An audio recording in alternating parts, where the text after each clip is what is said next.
Hello ladies and gents, in this video we're going to explore the Thunkable interface. When you create a project, you'll notice that the Thunkable interface is split into 5 different sections. At the top of the window we have the Screens tab. Here you can add screens to your project or easily switch between the different sections of your app. By clicking on the plus icon, you can add a screen to your app and switch between the different screens by clicking on the screen name. Below that, you can see there is an outline of a cell phone. This is where you'll build and create the visual elements of your app. On the left-hand side, we have the component tree. In this section, you can see all of the components currently being used in your app project. Right now, I have 2 screens in my project, and I can again switch between them by clicking on them in the component tree. Below the component tree is the Add Components panel. This contains all of the different elements you can add to your project. And you can click on an element and drag it onto your app screen and then make changes to it using the Properties panel on the far right-hand side. The Properties panel allows you to modify the appearance and behavior of the different components in your app. In the top right of the screen, there's a small control panel. This allows you to select objects in your project, to pan by clicking and holding the mouse or trackpad button down to pan around the screens in your app, a zoom in and zoom out button, or a focus button to refocus the camera on the screen you're currently working in. At the very top left side, you can see the 2 Design and Blocks tabs. The Design window is where you drag and drop components, and the Blocks screen allows you to add code that provide functionality to your components. Finally, in the very top right of the screen, we'll find some buttons that allow us to run our projects. The Web Preview button allows you to simulate the app on your computer. The Test on Device allows you to test your app on a connected cell phone. The Publish and Download button allows you to publish your app to the web or download it to your computer.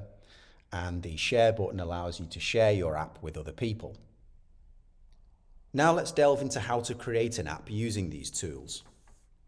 I can start by adding a button to my app by going to the Add Components panel and dragging a button onto the screen. You can now see the button has been added to the list of components in the component tree.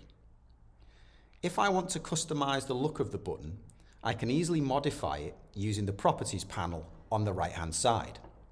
So the first thing I'm going to do is rename the button, and I'm going to call it Main Button.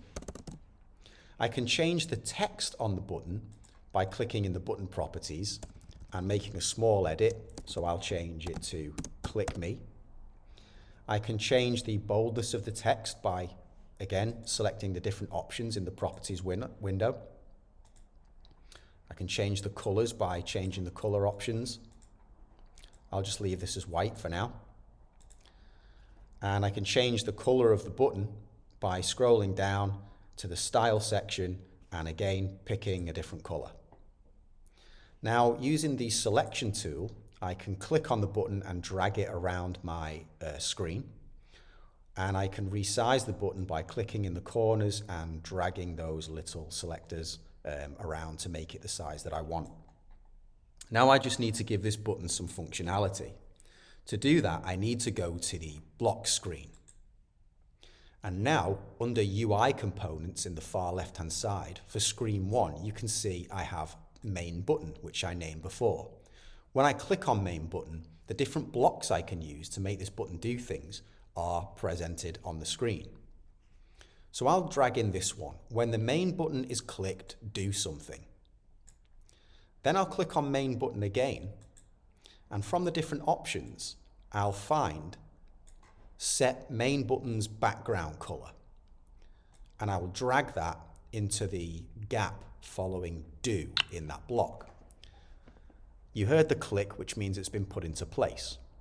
So now we have some code that says when the main button is clicked, do set main button's background color to, and I can change this color if I want by clicking on the different colors, but I'm just going to leave it as red.